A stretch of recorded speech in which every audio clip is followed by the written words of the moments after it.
Hi, this is your host, Quanisha Green, your Black Woman CEO coach and the founder of the Black Woman Rise movement, and welcome to the Black Woman CEO podcast, a podcast dedicated to helping Black women entrepreneurs to get paid to do what they love, own their time, and achieve financial freedom. So sit back, relax, and enjoy the show. Hey there, this is Quanisha, and I am really excited about today's episode where we have Tara Pringle Jefferson talking about self-care and success. So Tara is a writer, speaker, and self-care coach and the founder of Bloom Beautifully, which is a self-care subscription service that gives women bi-monthly care packages alongside a community of support. I've been getting the package, the subscription, almost since she started it. I think I took a hiatus for like 3 months while I was on maternity leave so I could tend to the baby, and then started my subscription back. And I'm so glad we're covering this topic. You'll get to hear how she takes care of herself as well as her strategies for taking care of yourself while you're building a business, right? And being a successful Black woman CEO. And the reason why this topic is one that's dear to heart because one is something that I personally struggle with. But when you think about Black women and self-recovery, choosing wellness is an act of resistance. You know, every day as Black women, we face countless acts of violence against our personhood. And you may be listening and you're like, Quanisha, that's a gross exaggeration. But consider this. We are told by popular media and culture that our skin color, body shape, hair texture, and a plethora of other physical and behavioral attributes associated with our race and culture are undesirable, unworthy, and inferior. And so this is the reason why our call to action to simply matter is important, right? Aside from just saving our lives. So while we hold, multiple markers of identity besides race and gender, these experiences do start to compound as we encounter other attitudes regarding gender, ethnicity, sexuality, and class, and so forth. And so whether we're conscious of it or not, we internalize these viewpoints. And so, how do we start to guard ourselves from these constant assaults against our womanhood, right? And there's many ways that, of course, you can tend to self and choose to wellness, but also self care is such an important part of it. It's actually a revolutionary act. You know, our Black womanists like Bell Hooks and Audre Lorde, who really calls for us to resist white supremacy and sexist oppression through actually self actualization and really putting self actualization at the center of our daily lives. And that through that empowerment and strengthening and service of ourselves and each other in the future, that empowerment actually is a result of all that over time. And so, as Black women, this pursuit really boils down to us reclaiming ourselves and each other, and there's a power in that choice to do so. And so when we think about self recovery or self care, let's start to think about it from a more empowering stance and not just, as a friend of mine says, Aisha, who's also a self care expert, which I'm hoping to have her on the podcast soon, that, let's not focus on just the outward things, the manicures and getting our hair done, but deeper transformational work that we need to do as a focus of self care. So sit back and relax because Tara Pringle Jefferson is going to share her story, her journey from being a young mother, growing a business, facing microaggressions at work, to becoming a self-care expert. And you can say even facilitator through her subscription service, but also her almost daily, weekly work that she does to promote self-care in her community, managing her Facebook group to make sure that women, and even particularly women of color, we are taking care of ourselves. I am so excited today to interview my good CEO friend, Tara Pringle Jefferson. Hey, Tara. Hey, how are you? I am well. I'm so glad that we actually get to formally have an interview versus a call. Yeah. So happy to have you here. So I'm going to let Tara introduce herself, even though you will have her official bio in the notes. But before she does that, I do want to say how I met this marvelous soul.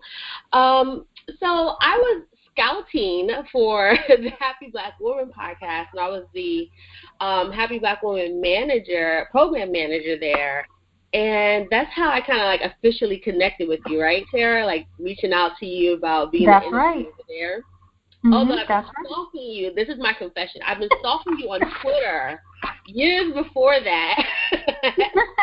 So that's actually how your name wound up on the list, because, my whole thing is, Black women entrepreneurs. So Rosetta was like, hey, why don't you make a list? And I instantly thought, Tara Pringle Jefferson needs to be on this list for the first season of Happy Black Women, when you were doing the Young Mommy Life and sharing your story about how you went, and I know you'll probably share that in a minute, but how you were a young mom and starting your business. And after that, after I kind of talent scouted you for the podcast, I reached out. And everyone, this is a lesson here. So Tara was having her first, I think, your self-care retreat, or might have been your second year. And I was looking like, oh, my gosh, I would love to connect with her. And I sent you a DM or Twitter. And I just said, like, hey, I see you having your self-care retreat. Just wanted to know if you were still looking for any speakers or any guest blog writers on the topic of self-care, because I was, talking at that time about how Black women can take charge of their life, and we decided to connect for a connection call, and then we've kind of been best friends ever since then. So listen, people, don't be afraid to reach out and connect with folks, because you never know, like, who you just meant to know, right?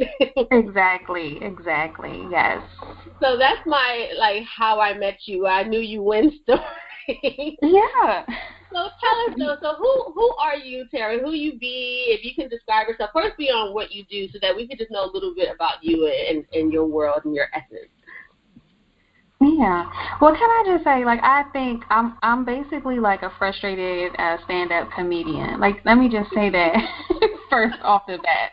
Like, I really feel like I could kill it at like an open mic night. So let me say that first.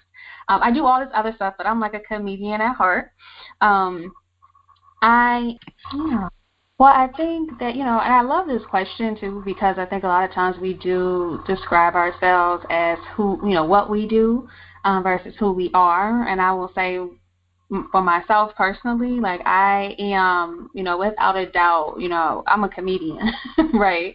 I love to laugh. I love to make people laugh.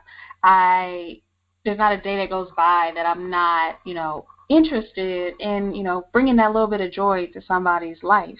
And I think that goes along with, what my superpower is. My superpower is connectivity with women and being able to look into, somebody's life and say, okay, I can connect you with this person, or, you should be a part of this community because, you can get exactly what it is that you need here. And so my strength, what I, bring to the table in every room that I'm in is that I have that ability to look at people, see what, how I can help them almost immediately.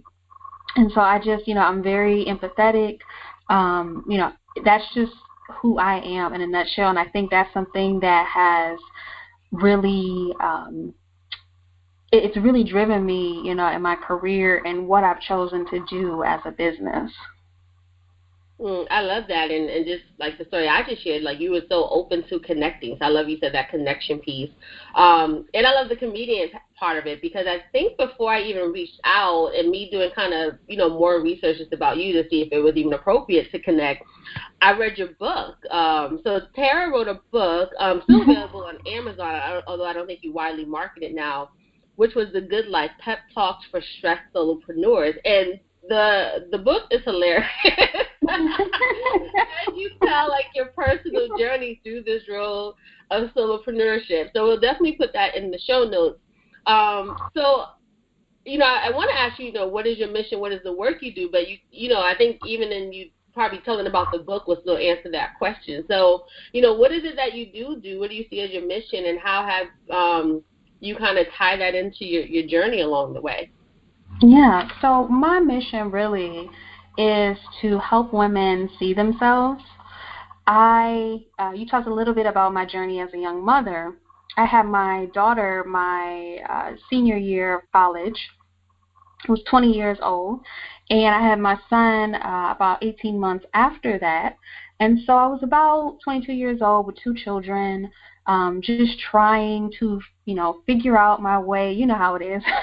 Figure out, my way through motherhood in my early 20s, while I had, my first real, office job, and I was trying to figure it all out. And I realized probably about 6 or 7 years into my blog that I had started, theyoungmommylife.com, I realized that the heart of everything that I've been posting about is really just my path to discovering myself, so that, I could discover my voice and I could discover what exactly I needed, what womanhood looked like for me.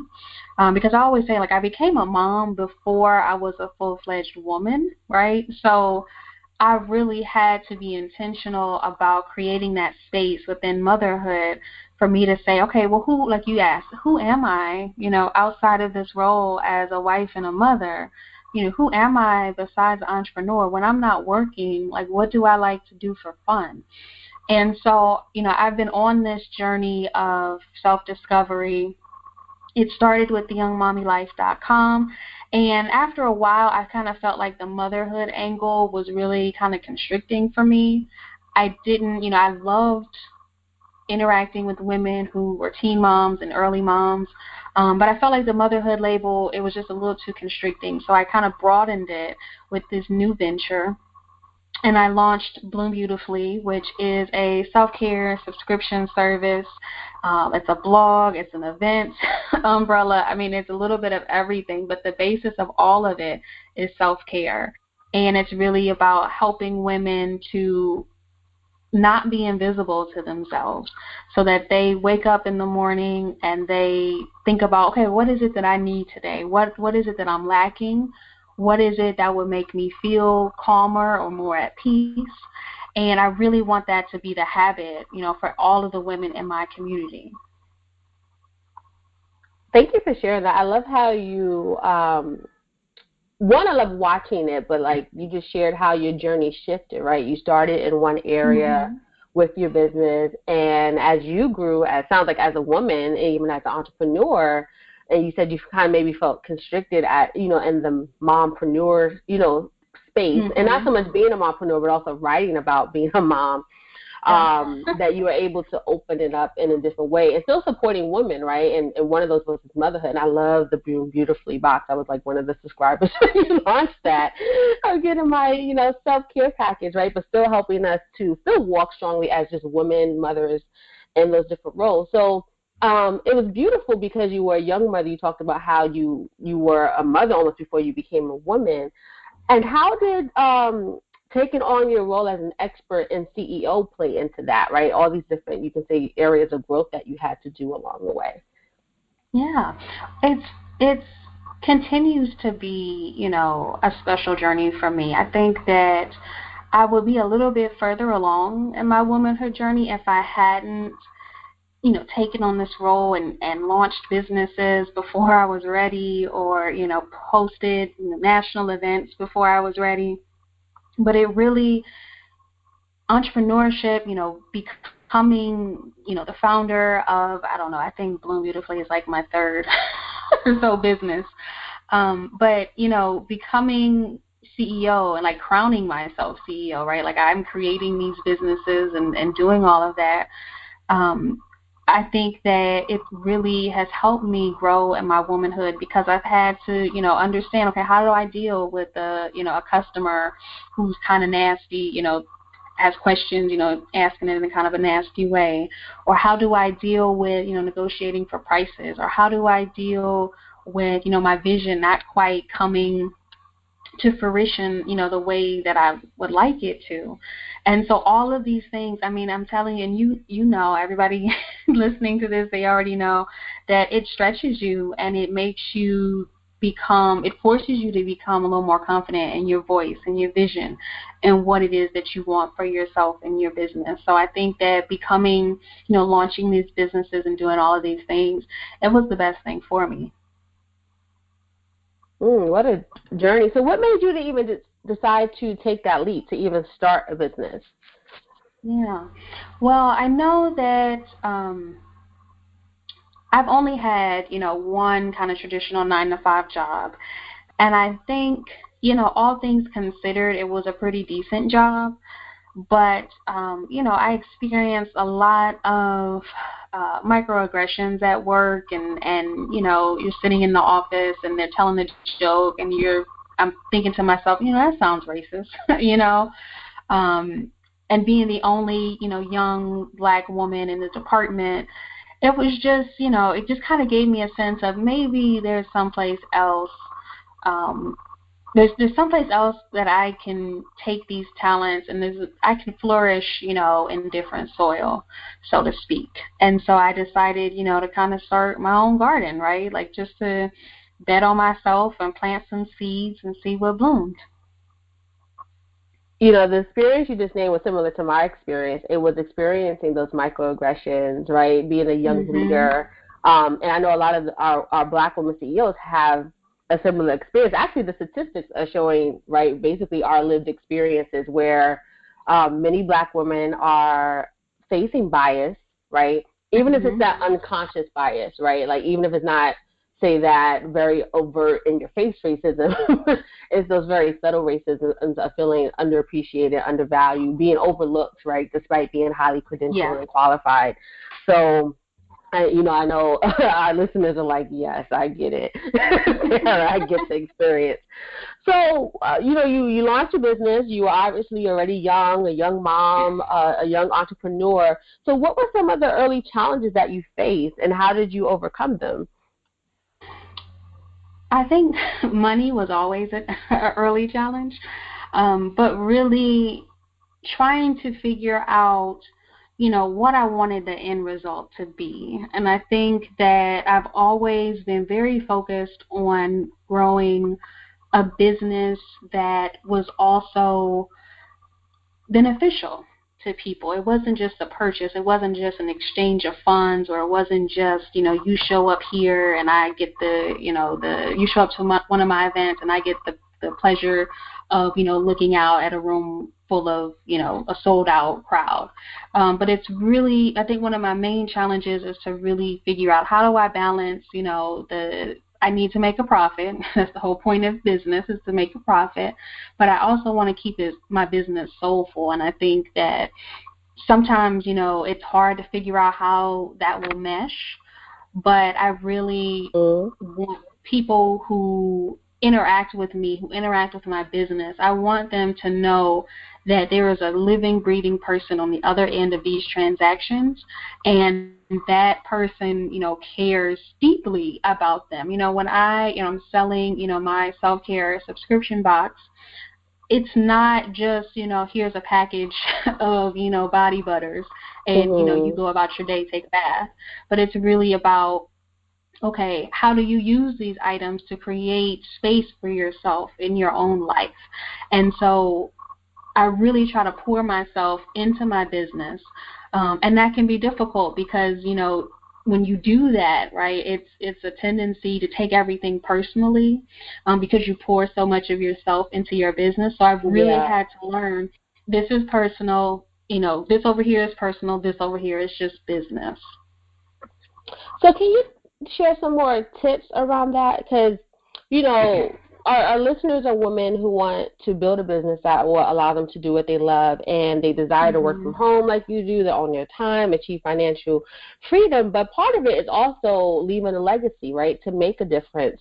So I know you gave one example, but, if you had to maybe like the best strategy, or maybe share just one or two or three strategies, I'm like, share your secrets, Tara, on how you were able to, keep it personable and still try to detach, but let people know that, like, hey, there's a person behind this business, right? It's not just a website, right? It's not just a subscription service. Yeah, so I think the best thing that I've done that really has helped me is one, like, I am not in this alone. I wrote that book on solopreneurship because at the time, like, it was just me in the business. I was the accountant, the marketing person, the financial, the mailroom person. I mean, the janitor. I was everything.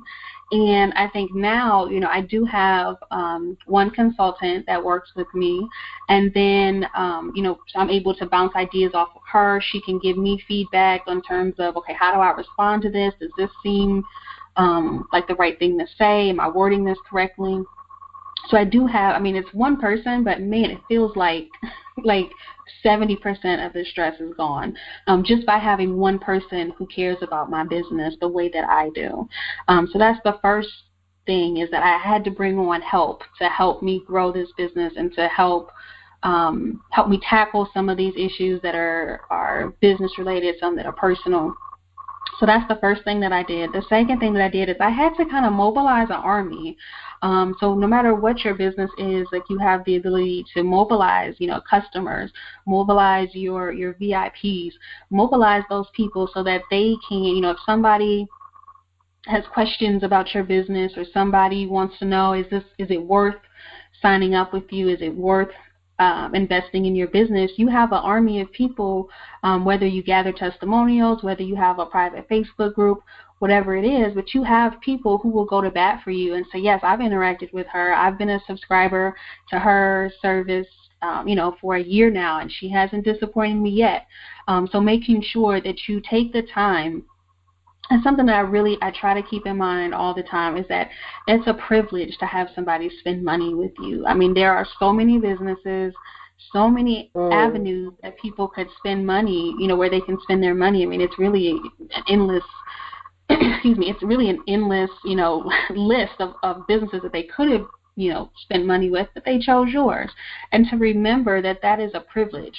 And so I know that sometimes we might get a little, frustrated or a little disappointed, discouraged, right, because we may not have the sales in a month, but remember that that's 10 people that you want to treat with respect, and it's 10 people that you want to make feel so special.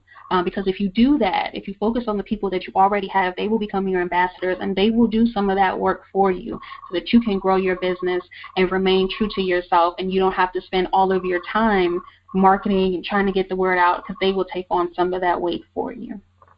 I love those two suggestions. The first one can be a real challenge for us as Black women due to how we're socialized, right, with the whole strong Black woman image, that we have to do it ourselves. Or something my grandmother would say all the time: if I want something done right, I have to do it myself.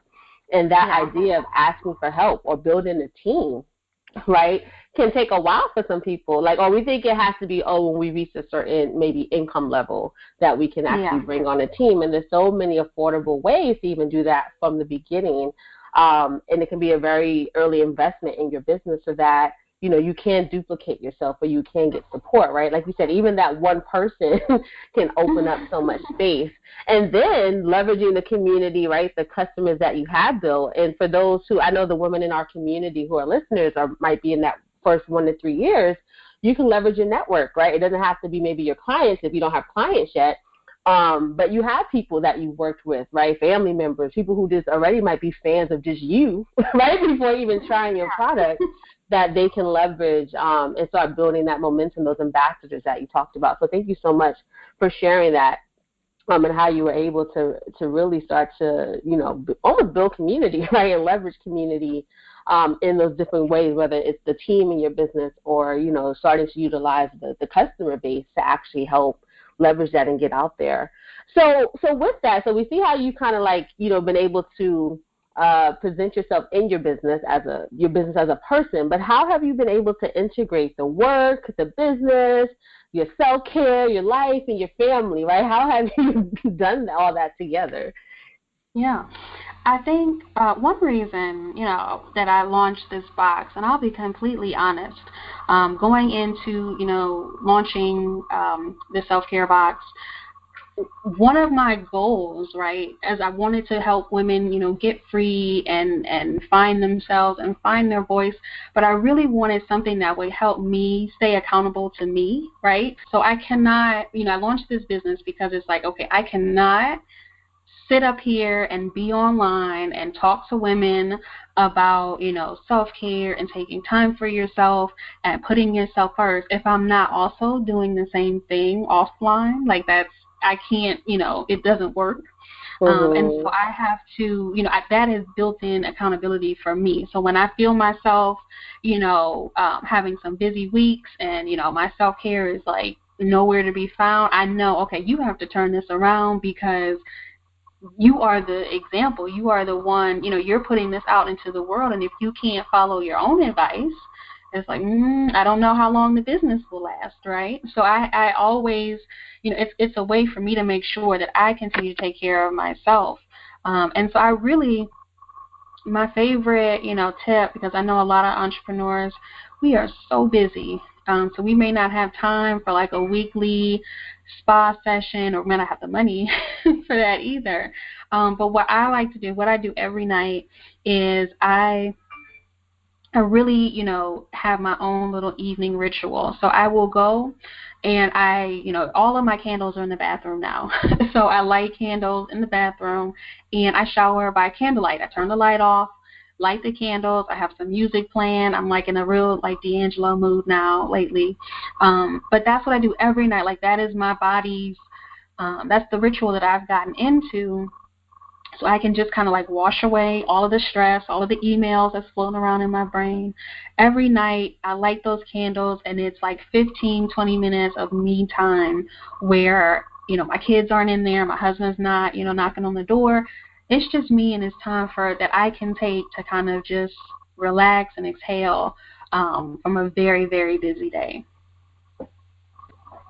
I love that. It's really the idea of walking your talk, right? It's and I think this can be tough when, particularly the way we have businesses nowadays. I think any business, but when you're looking at leveraging the online space, sometimes you don't know if the person that is the face of the brand, which is often the entrepreneur, is actually in alignment with what they're sharing. But one thing I love about you is that you share your journey, you share your challenges. Like, you're not saying I'm a self-care guru, right? You're like, I need my box too, right?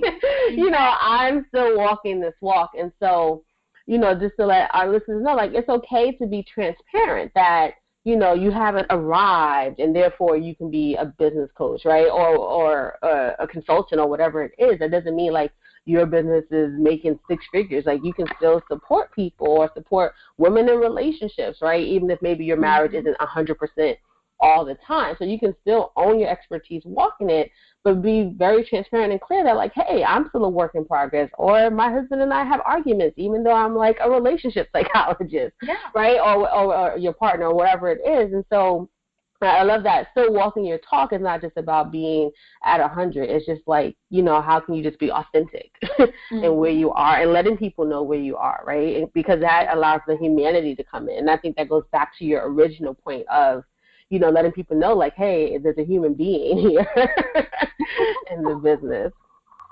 So, I mean, you have so much going on. You have the new business, it's growing, it's doing well. You have, you do an annual retreat, and you have so many other things that are in the pot cooking around the new business, the self-care business. So how do you go about setting your goals and executing and staying focused in all this?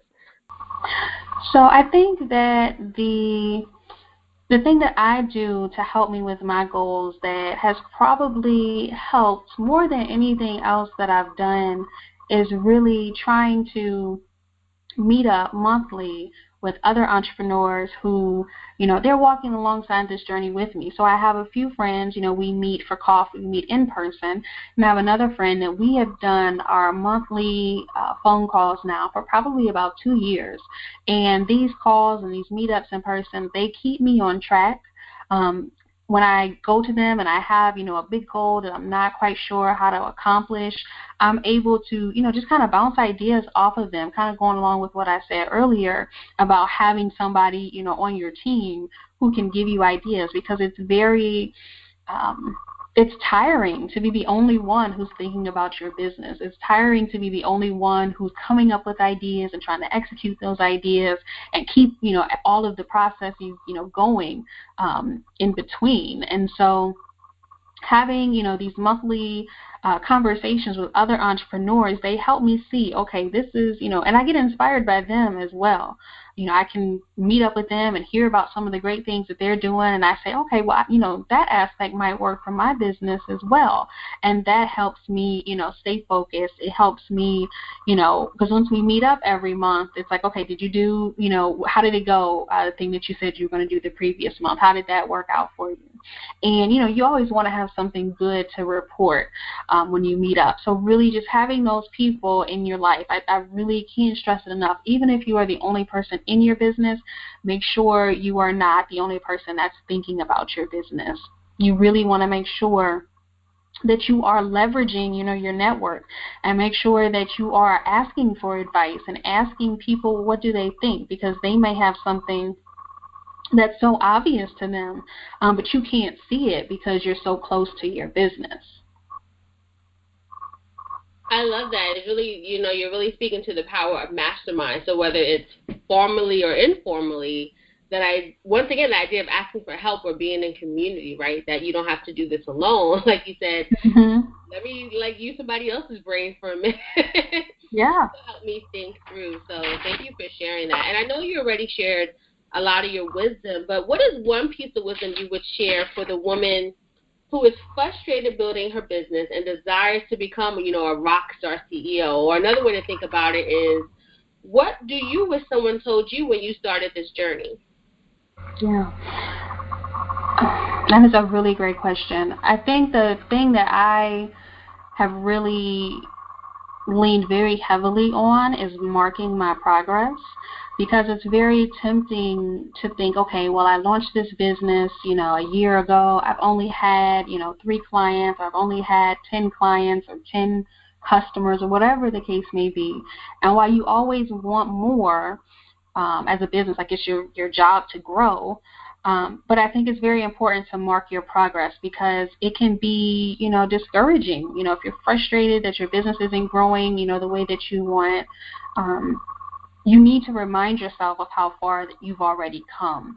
So, one thing that I did, and I really recommend that people get tangible reminders of how far they've come. So whether it's, even just having, a lessons learned journal, or, keeping even a behind the scenes blog, something that's tangible will help you kind of mark that progress. One thing that I did when I launched this subscription box is that I knew, based on how I launched and the pattern of signups, I knew that, I was going to need something, particularly since I was brand new in the subscription box space. I knew that I was going to need something tangible that I could look at and remind myself of my progress. So I purchased a big United States map that I'm actually looking at right now. I pinned it up on the wall over my desk, and every time I get an order, I have a push pin, and I push it in, on that city that the order came through at. So over time, it's my goal to have this map filled up, and I can see every day, it's getting closer and closer and closer. And that's just something tangible that I do, so I can remind myself, most companies do not, make $1 million in sales their first year. They don't make $1 million in sales their second year. It takes time to grow, and that is okay, because you're learning, you're refining your process, you're figuring out, who that ideal client is or that ideal customer is, and you're getting closer and closer to, interacting with all of them every day that you remain in business. I love it. It's funny how synchronicity works, because I just thought earlier today about, writing some blog or doing a video on the idea that it takes time and to be patient with yourself. So I love that you're giving a tip that, one, it does take time, right? You don't get to millionaire status in a day, or people, we've seen the Facebook ads of I made 6 figures in a month, but you don't know all the work that they did prior to that, right? Exactly, yeah. To that level that they generated that many sales in a month. So I love that you're talking about the process, but then your strategy of those tangible things that you can do along the way to keep yourself motivated. So Tara, what is your personal mantra or motto or saying, a quote that you live by to kind of help you stay focused and motivated? Yeah. So I read an article, and I feel bad that I can't think of who wrote it, but it was I think it was actually Elizabeth Gilbert from Oprah magazine. And it was basically about future you. And so I live my life, right, with the knowledge that, this is 2017 Tara, right? There's there's a Tara out there living somewhere in the year, 2030. and she has everything that I'm praying for right now, right? I really try to remind myself that everything that I'm doing right now, this very moment, is helping me to become that person. And, 10 years ago, I was praying for the things that I have right now. So over time, you're always moving toward future you. And I just keep that in mind every day as I'm working. And it's amazing at how, you can kind of feel your older self pulling your younger self towards them, if that makes sense. It's a little, metaphysical. But every day, like I can feel, I'm getting ready to meet her, and I can't wait to meet her. I love that. It's really connecting. You can say, I know you're saying future you, but it's almost connecting with that higher self, right? It's like we're always, almost working to get our current self in alignment with our higher self. That's kind of how I heard it. Yeah. So the future you. So I know you shared lots of gems and golden nuggets during our interview today, but what's the number one success strategy or tip you would give to the women, who they're in their early phases of building their business, right, our listeners? So if you had like one thing that you're like, please do this, go about it this way, what would that be? Yeah. I think that I have so many, but my number one tip would probably be, I feel like it wouldn't be me if I didn't say this, but my number one tip is to not lose yourself in the business. It's so easy to get burnt out as an entrepreneur. It's so easy to continue, because you're passionate about this. You want this business to work. And it's so very easy to, especially in those early days and months and years, it's so easy to work, 16 hours a day, to work through weekends, to not take a lunch break. I know in the very beginning, my entrepreneur stages, like I was so pale because I didn't go outside. I was always in the house. And, now I'm realizing that, I tell people all the time, if it's going to cost me like my health or my family or my sanity, it's not worth it. I don't want it. So if I can't achieve success without sacrificing one of those three, my health, my family, or my sanity, I don't want it. And you have to really become firm with that, because sometimes people will, they want success so bad that they are willing to sacrifice one of those three. They are willing to, go a little nuts, as they are chasing this goal. They are willing to not sleep and let, all of the effects that has on the body happen to them. And so I wouldn't be, a self-care coach and running a self-care business if I didn't say that, my number one goal, or my number one tip, I should say, is to really make sure that you are taking care of yourself. That means, setting a time. I had to set an alarm on my phone. Every day, 9:30, it goes off. It's my go-to-bed alarm. And I have to turn off all the screens, shut down my computer. I'm not working, past then. And I don't work, all day up until 9:30. But if I happen to hop back on to do some emails, that is my cutoff point, 9:30. So if you have to do things like that to make sure that you're setting some boundaries for yourself so that your life doesn't just become work, work, work, work. Shout out to Rihanna. If you have to do those things and set those boundaries, then do that. Because what I don't want is for you to burn yourself out so quickly that you end up not being able to give 100% to your business, and then it collapses anyway. Such valuable advice. Another one of our Black Women CEO experts shared how, we shouldn't build our business on top of burnout, overwhelm, or frustration. And you're basically saying the same thing, right? And also I heard you say, know your non-negotiables. And do this in a healthy way. Like, I burnt out on the road. You shared in your book how you burnt out early on being the solopreneur. And it's hard to recover from that. So just avoid it altogether, everybody. Yeah. just don't do it. So, Tara, thank you so much for spending the time and sharing your wisdom and your strategies and just your journey. It's such an inspiring journey, and I know all our Black women CEOs out there will get so much from it. So how can the women stay connected with you and learn more about you and your business, and just, maybe even get in your circle in your community? Yeah. So you can check out more about the box at theselfcarebox.com.